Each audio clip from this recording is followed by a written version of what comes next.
Let's deal with some example questions dealing with reaction mechanisms. So you can see this is a two-step reaction here where the first step is the slow step. And it looks like we've got oxygen here. So we've got O3 reacting with Cl. And then we can see what's happening. It's making O2. And this might not be a bad idea to do, like on a real test.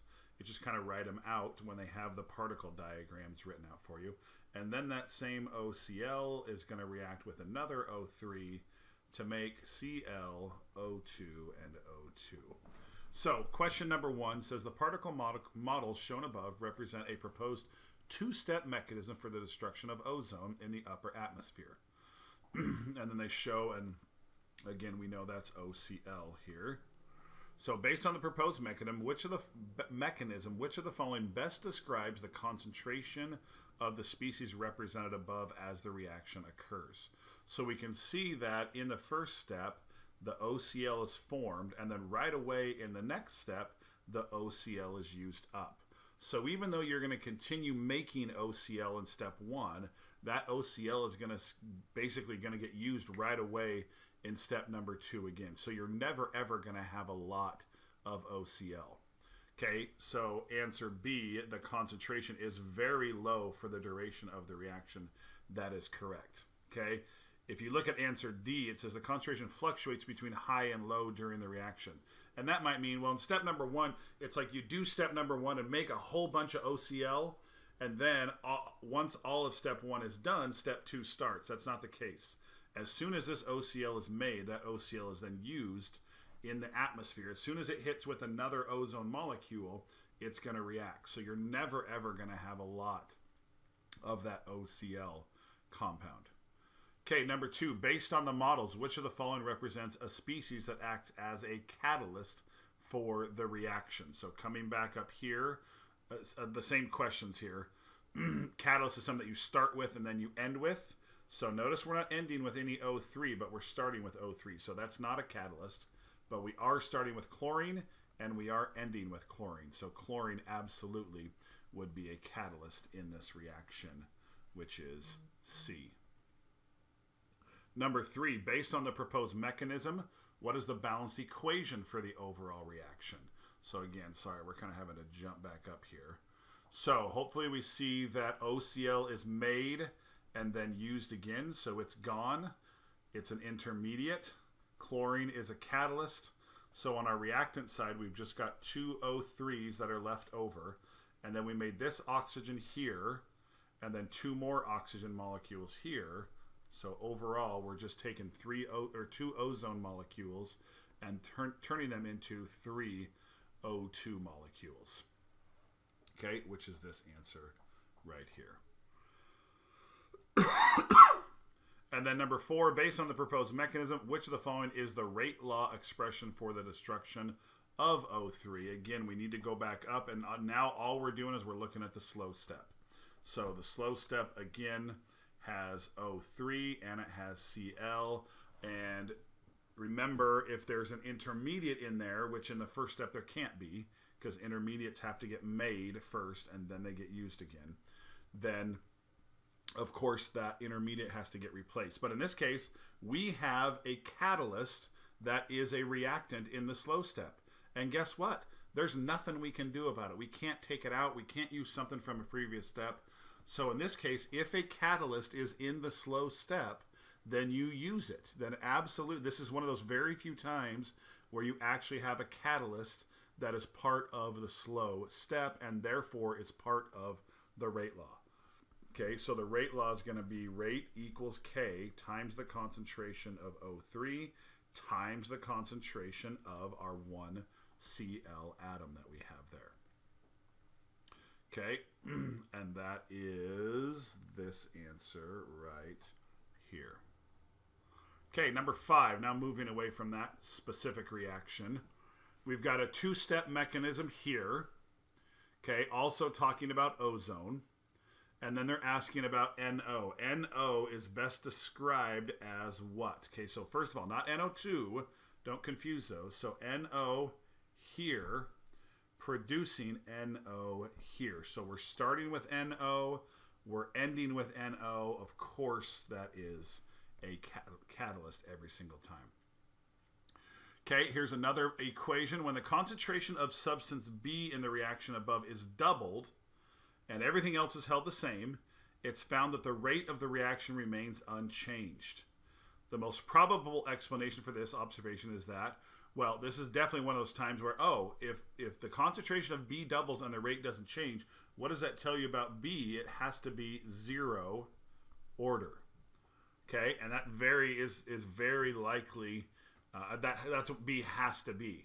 Now, how can how can the letter B be zero order in a reaction mechanism? Well, it means it's most likely, if it's zero order, that means it's probably not part of the slow step. Very likely part of one of the other steps that's considered a fast step. A lot of times when things are zero order, that's because the reason that they are zero order is because they're not part of the slow step. Okay, so the order of the reaction with respect to substance B is 1. No, that's not true, because if it was, then when B changed, the rate would change. So A is a no. Substance B is not involved in any of the steps of the mechanism of the reaction. No, because then it couldn't be in the overall reaction. It has to be part of the mechanism.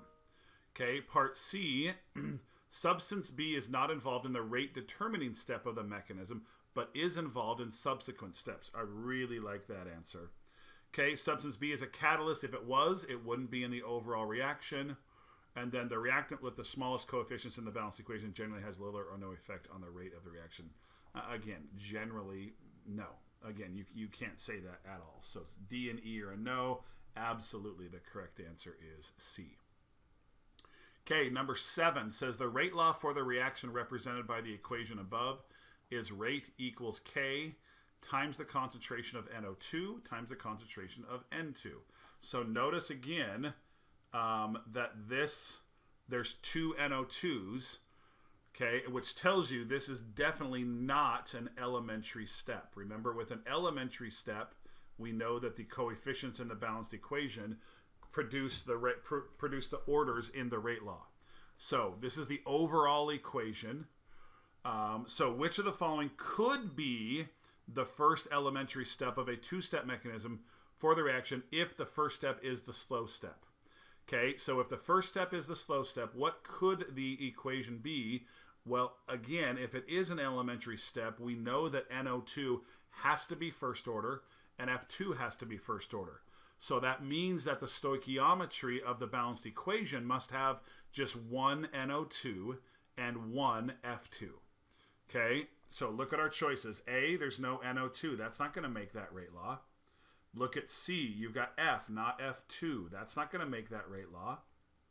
And here you have 2 NO2s. The only one that produces NO2 first order and F2 also first order is B. You've got 1 NO2 and 1 F2. Okay, number 8. We've got this balanced equation here. It says a possible mechanism for the overall reaction represented above is the following. NO plus NO, making that obviously should be N2O2, little 2's there. And then that N2O2 reacting with O2, making 2 NO2's. Okay, which of the following rate expressions agrees with this possible mechanism? Again, what do we do with the fast step in this case? Nothing. If the first step is the slow step, that's the step that we use to determine the rate law. Notice they call it the rate expression. Again, they call it lots of different things. I don't know why. The rate expression, the rate equation, the rate law equation, lots of different, but it's all the same thing. Okay, again, don't use the balanced equation to figure that out. You use the stoichiometry of the slow step. Now, even though they separated those NOs, we know that there's 2 NOs. So our rate law would have to be rate equals K times NO, and that's going to be squared. Okay, so which is, I don't know what those are, which is answer A. Okay, number 9, the reaction between NO2 and CO represented above. Again, we've got the steps. We've got the slow step we're starting with, which again, very similar to the last question, what's the rate law for the overall reaction? Again, forget the fast step, forget the overall reaction, look at your slow step, and that's all that matters. So the slow step has NO2 as a reactant, so you can't have CO, you can't have CO, you can't have NO3, you have to have NO2, and because there's two of them, it's got to be squared. So B is the correct response there. Number 10, again, we're kind of seeing kind of the similar type questions. They're not giving us any of the really difficult ones where the slow step comes second, and then the fast step is first. Okay, but in this case, again, which of the following represents a rate law for the overall reaction that's consistent with the mechanism? Again, the first step is the slow step, so we're going to have H2 and we're going to have ICl, so our rate is just going to equal K times H2 times the concentration of ICl. Let's see here.